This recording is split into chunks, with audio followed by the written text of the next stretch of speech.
তোমাকে ভেন্ডি করতে দিয়েছে বলে তোমার এত রাগ? হ্যাঁ, এত রাগ করছো তুমি?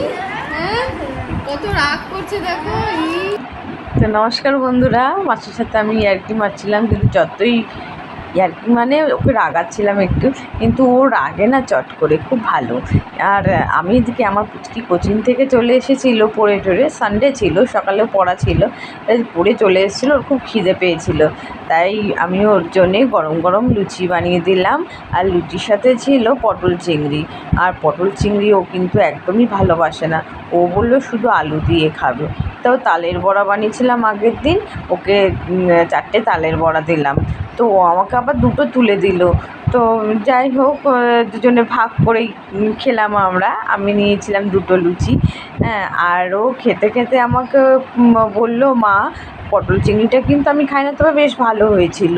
আর আমি তাড়াতাড়ি গপাগপ খেয়ে নিচ্ছিলাম, কারণ আমাকে আবার দুপুরে রান্নাতেও যেতে হবে। এদিকে আমার মাসি তো চলে এসেছে, আর আমি ওকে ফটাফট ভেন্ডিটা ধুয়ে ওকে বললাম ভেন্ডিটা কুটে দাও, আগেও উচ্ছে কেটে দিয়ে গেছিলো।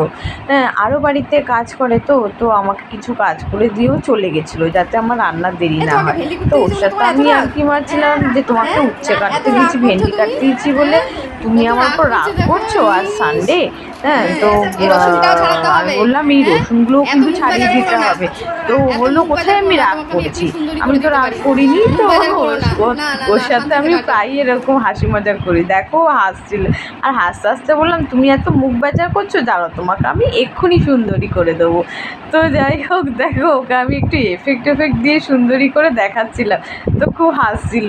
হ্যাঁ, আর এদিকে আমি চাল ভিজিয়ে রেখে দিয়েছিলাম ভাতের জন্যে, আর আগের দিন রাতে বাদাম কিশমিশ ভিজিয়ে রেখেছিলাম পুচকিটাকে দেওয়ার জন্য, অ্যাকচুয়ালি আমরা সবাই খাই। আর এদিকে বানিয়ে নিয়েছিলাম ভেন্ডির ঝাল দেওয়া। তো ভেন্ডি ঝাল দেওয়াটা আমার বরের খুব পছন্দ, প্রায় শুধু ভেন্ডি আনে, আর আমি তো একদম ভেন্ডি দেখতে পারি না। উফ, আমাদের বাড়িতে কেউই ভেন্ডি দেখতে পারে না, আমার বর ছাড়া। আর যাই হোক, ভেন্ডির ঝাল দেওয়াটা আমি নর্মালি করে ফেলেছিলাম। আর এদিকে মাছ নিয়েছিলাম, মাছ করব বলে মাছের মাথাগুলোকে আলাদা করে রেখে দিয়েছি, কেননা বাঁধাকপি দিয়ে মাছের মাথা দিয়ে করবো বলে। আর এদিকে আমি পরপর মাছগুলোকে ছেড়ে দিয়ে ভেজে নিলাম, ভেজে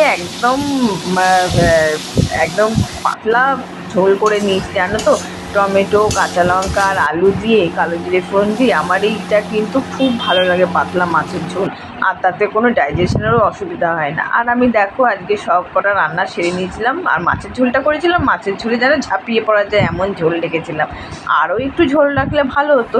তো যাই হোক বন্ধুরা, তো আজকের মতো এইটুকুই, আবার দেখা হবে নেক্সট ব্লগে। টাটা।